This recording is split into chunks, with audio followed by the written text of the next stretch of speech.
Salut tout le monde et bon dimanche à tous et à toutes. J'espère que vous pétez la forme. Voilà, nous allons continuer nos séries de formations. Aujourd'hui, nous allons donc dimensionner premièrement une poutre palière. Voilà, donc c'est ce que vous êtes en train de voir devant donc l'écran. Ici, j'ai déjà donc isolé presque les poutres palières, ce que vous êtes en train de voir ici. Nous allons premièrement vérifier d'abord pour analyser et savoir quelle est la poutre palière la plus sollicitée. Et puis, nous allons passer directement au dimensionnement. Voilà. Alors, premièrement, avant de dimensionner, ce qu'il faut comprendre déjà, il faut savoir d'abord qu'est-ce qu'on peut appeler poutre palière. Alors, d'une manière simplifiée, ce qu'il faut savoir tout simplement, une poutre palière, en fait, c'est un élément porteur, horizontal et linéaire, faisant partir justement de l'ossature d'un plancher. Voilà, par rapport à notre cas ici, donc on va parler directement donc des paillasses, mais faisant partir donc de l'ossature d'un plancher, des bâtiments bien sûr, ou ça peut être aussi des tabliers, des ponts. Voilà, donc une poutre palière en réalité reçoivent tout simplement des actions mécaniques comme les efforts, mais aussi les moments. Ça peut être donc ponctuel ou linéaire. Voilà, et les transmet directement sur les appuis. Voilà, donc c'est d'une manière générale, ce qu'il faut savoir concernant la poutre palière, en fait c'est ça. Voilà, donc premièrement, nous allons d'abord chercher la poutre la plus chargée ici, donc la poutre est bien sûr palière, et nous allons passer directement au dimensionnement. Voilà, alors je vais rentrer d'abord tout au début avant de l'isoler tel que je fais ici. Je rentre justement au niveau de la structure complète, de manière à ce que vous puissiez premièrement d'abord voir comment est-ce que je fais pour isoler ça. Voilà. Donc, c'est ce que vous êtes en train de voir ici sélectionné. Ce sont deux poutres palières. Voilà, donc ça commence justement au niveau des rez-de-chaussée. Rez-de-chaussée, donc vous avez rez-de-chaussée et puis premier étage, deuxième étage, troisième, ainsi de suite. Voilà, donc premier étage, deuxième et puis troisième et quatrième. Donc quatrième ici, il n'y en a pas, donc directement vous arrivez. Donc, et ça commence à partir du rez-de-chaussée, première, deuxième, troisième et puis quatrième. Voilà. Alors maintenant, comment je peux analyser ça directement? Vous allez voir qu'à ce niveau, si je viens ici et je vérifie d'abord, donc je vais d'abord trouver les moments à ce niveau ici, les moments d'une manière générale, et puis j'applique directement. Vous n'aurez pas la possibilité de bien connaître donc la poutre palière la plus chargée ici. Bon, je peux même modifier ici. Je prends d'abord paramètres, je vais prendre toutes. Je vais vous montrer un élément ici. Voilà, je clique d'abord et j'ai choisi toutes pour avoir directement toutes les valeurs. Voilà. Donc là, ça sera vraiment compliqué pour vous de comprendre directement quelle est la poutre palière donc la plus sollicitée.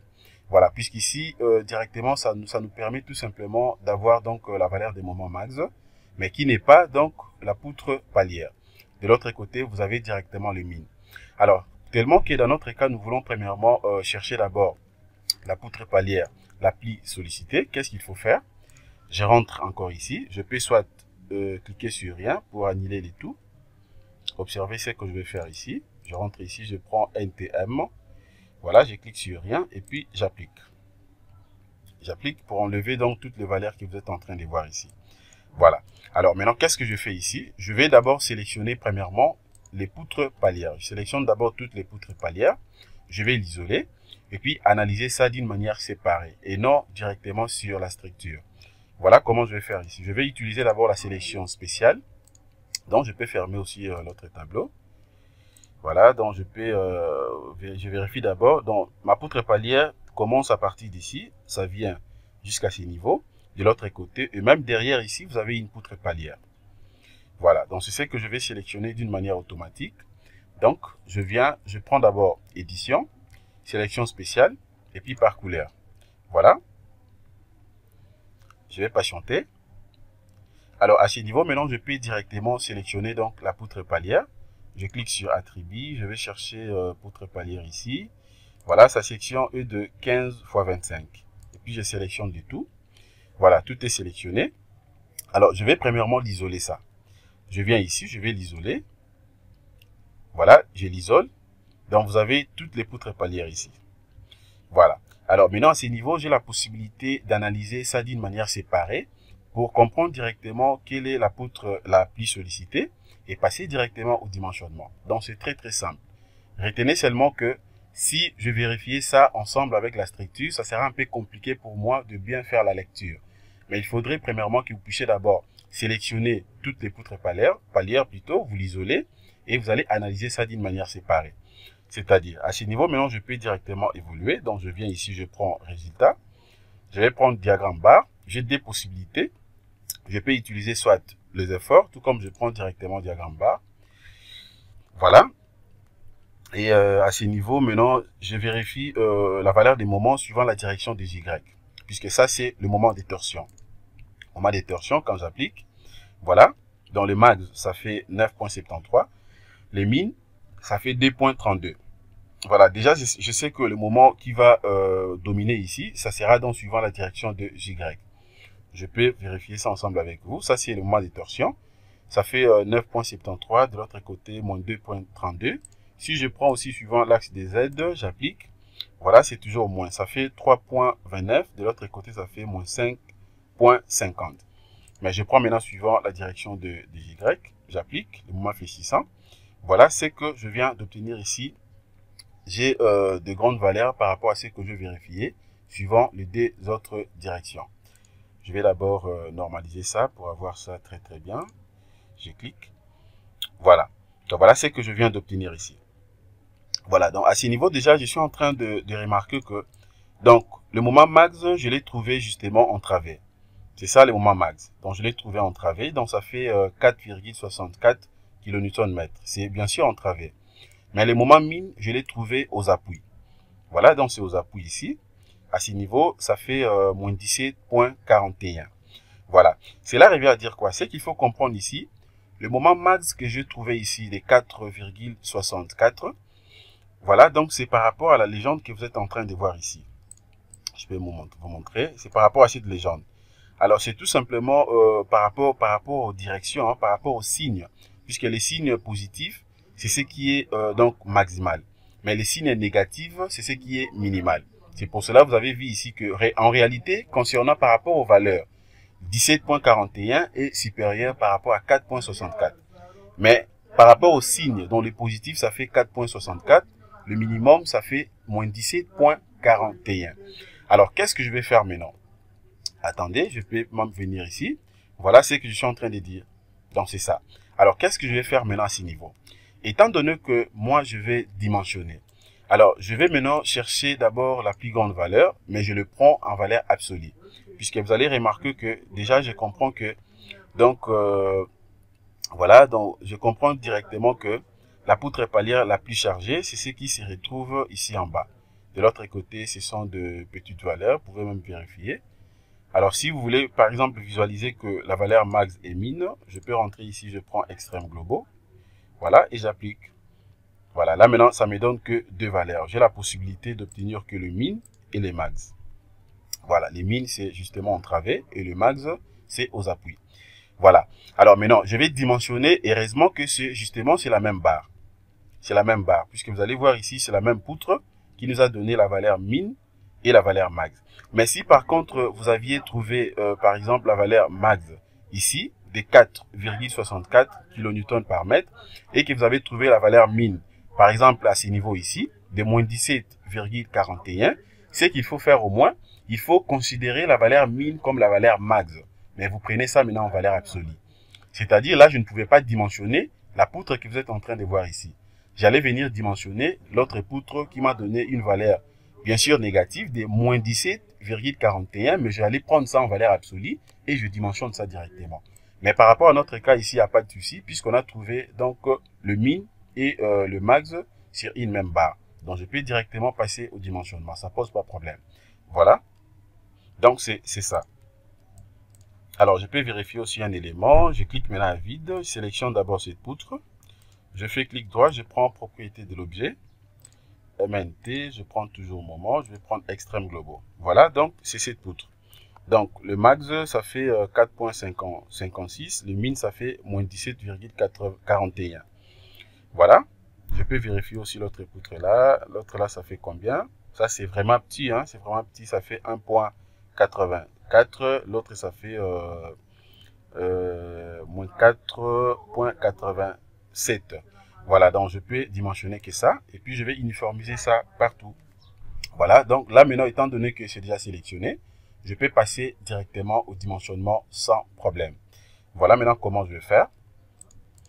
Donc je prends maintenant le dimensionnement. Je prends ferraillage réel, élément béton armé. Voilà. Je vais patienter. Et je vais patienter. Donc nous allons faire la même chose, la même procédure qu'on avait fait lorsqu'on avait dimensionné la poutre. Voilà. Je peux cliquer sur appui ici, tout simplement pour vérifier. Voilà, la section est là. Donc c'est une poutre palière avec sa section de 15 x 20. Voilà. Ici au niveau des combinaisons, je vais calculer ça directement donc en ELI. Je clique sur OK. Voilà. Voilà. Voilà ce que je viens d'obtenir. Voilà. Alors maintenant, qu'est-ce que je fais à ce niveau? Et je sais que c'est déjà la structure, donc la poutre a été déjà prédimensionnée. Donc ici, je peux fermer. Alors je viens, je clique directement sur travers. Au niveau des appuis ici, je peux considérer premier appui, je prends rotile. Deuxième appui, je prends glissant pour éviter l'instabilité. Voilà, et puis c'est tout. Je peux fermer. Voilà ce que j'ai. Je peux directement passer au paramétrage. Alors cette fois-ci, je ne vais pas utiliser armature type puisqu'on l'a déjà utilisé à plusieurs fois. Je réponds encore une fois de plus. C'est à utiliser si vous avez déjà donc la maîtrise, vous avez déjà quelques éléments comme le diamètre des barres. Donc tout ce que vous avez déjà en tête, vous avez une bonne maîtrise par rapport au dimensionnement. Vous pouvez directement utiliser ça pour dire à robot de ne pas modifier ce que vous voulez avoir. Alors, je viens ici, je vais utiliser d'autres onglets. Je prends paramètres de l'étage. Voilà, paramètres de l'étage ici maintenant. Qu'est-ce que je fais? Alors, c'est juste question d'introduire, premièrement, quoi ici? C'est juste question d'introduire les niveaux. Là où donc vous avez trouvé, bien sûr, donc cette poutre la plus chargée. Je peux rentrer même ici, je ferme. Je rentre d'abord ici. Je rentre au niveau de la structure, puisque je vais vérifier d'abord un truc. Voilà, je vais d'abord dézoomer ça un tout petit peu. Voilà, je vais ôter ça. Voilà, observez, vous allez voir que la poutre la plus chargée, je l'ai trouvée ici. C'est ce qui est sélectionné. Donc, ici, je suis au niveau de rez-de-chaussée. Voilà, mais tout ce que vous êtes en train de voir ici, c'est au niveau c'est dans les sous-sols. Dans les sous-sols des socles, je n'en ai pas besoin. Donc, la référence, c'est ici. Le niveau 00 au niveau des seuils, c'est ce que vous êtes en train de voir ici.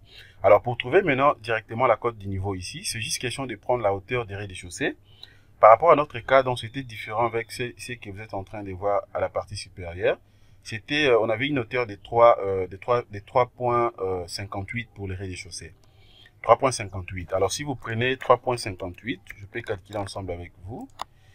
Voilà, je prends 3,58. Voilà, je divise ça par D. Ça fait 1,79. 1,79. D'ailleurs, c'est ce que vous êtes en train de voir ici, 1,579. Donc là, maintenant, je peux rentrer sur poutre vie. Je rentre sur poutre vie, je prends à nouveau paramètre de l'étage. Voilà, je peux cocher ça. Bien sûr, c'est en mètres.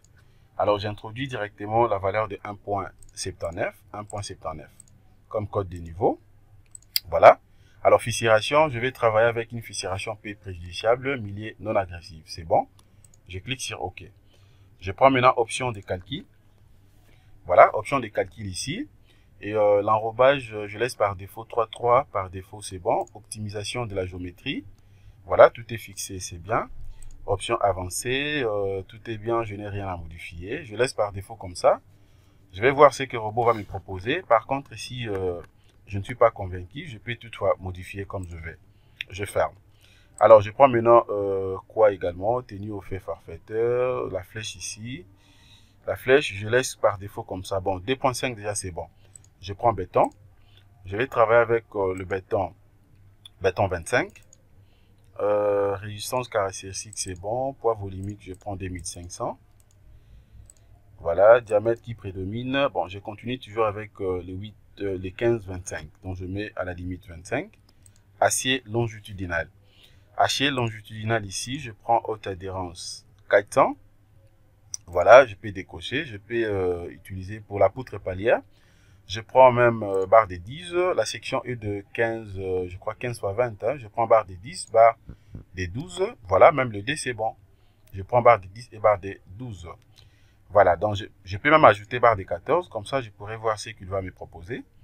Je prends acier transversal pour les cadres, je prends barre de 6 et barre de 8, armature additionnelle, ici toujours haute adhérence, armature additionnelle, je vais prendre la même section que l'acier longitudinal, 10, 12 et 14.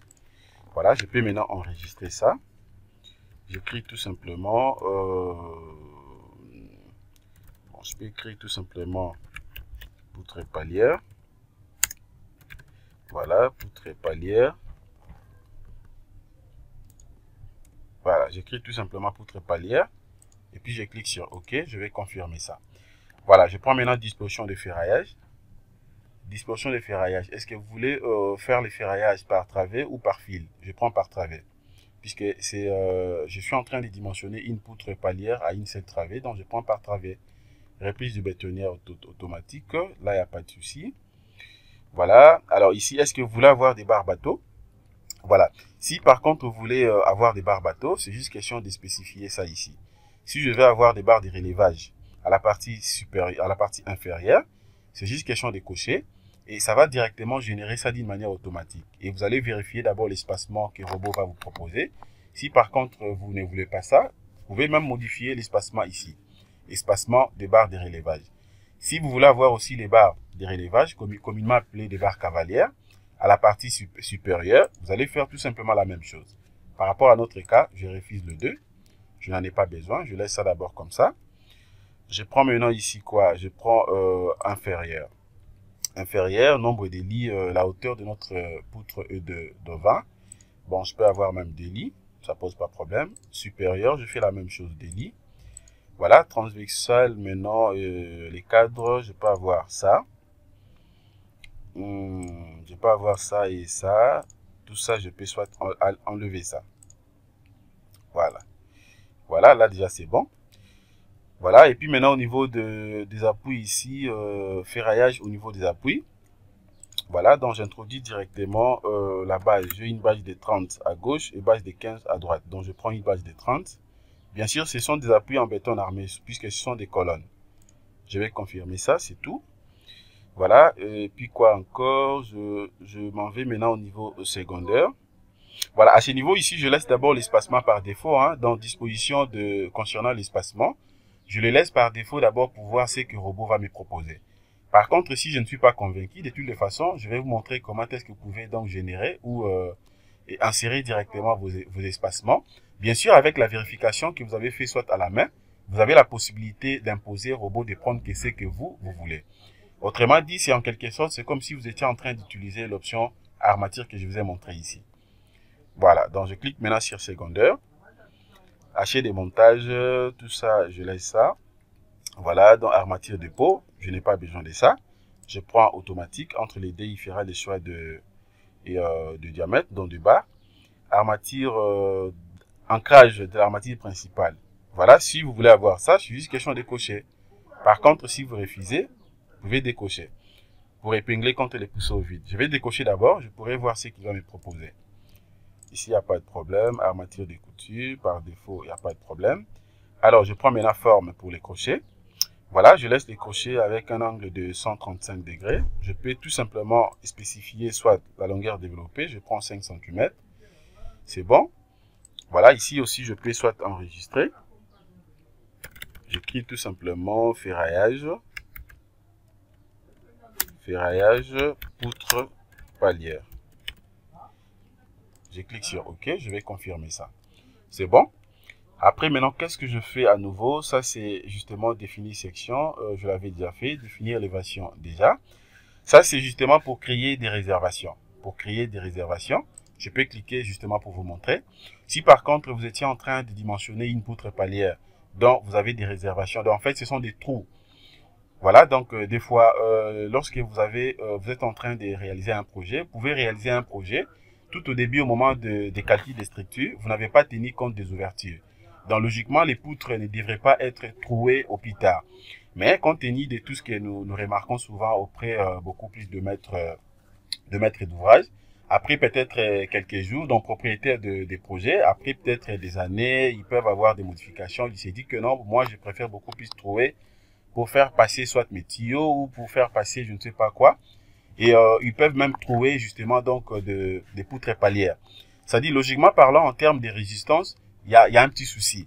Alors déjà, dans les calculs, si vous avez toutes ces informations, vous pouvez déjà tenir compte de ça de manière à ce que même si vous trouvez plus tard, vous ne puissiez pas plutôt avoir des problèmes. Voilà, donc c'est très très simple à faire. Si vous voulez créer une réservation rectangulaire, vous allez le faire ici, circulaire également ici.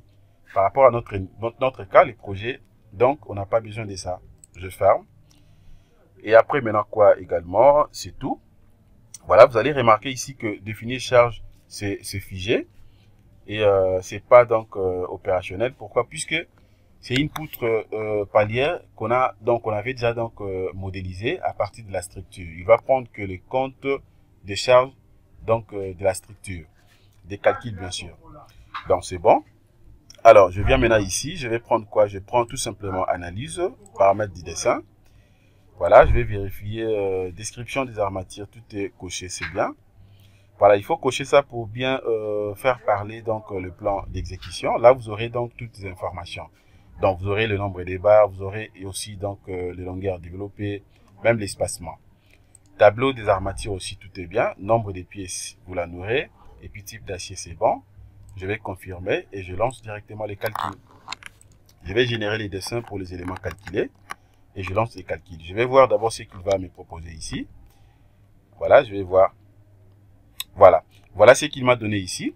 Donc, qu'est-ce qu'il a dit ici? Dimensionnement en capacité, la résistance à la flexion dans les lits n'est pas suffisante pour la travée.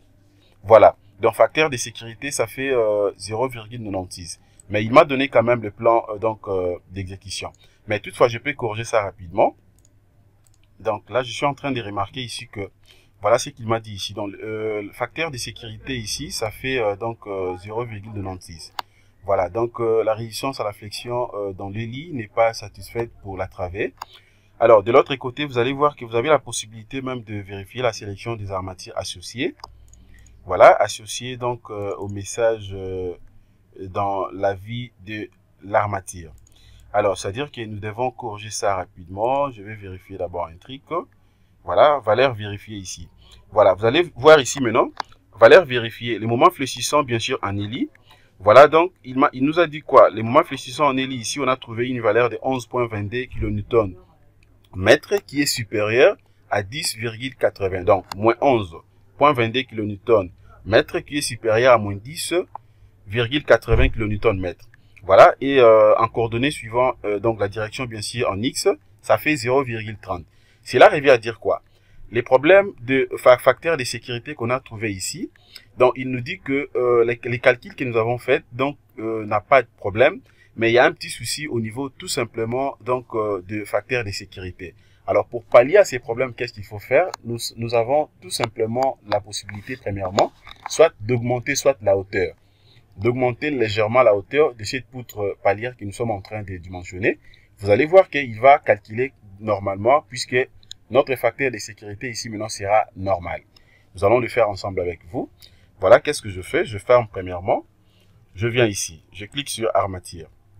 Voilà, je vais prendre maintenant quoi ici? Je prends donc définir section. Voilà, je vais augmenter tout simplement la hauteur. Au lieu d'avoir une hauteur de 20, je prends une hauteur de 25. Voilà, je vais appliquer à nouveau et je ferme.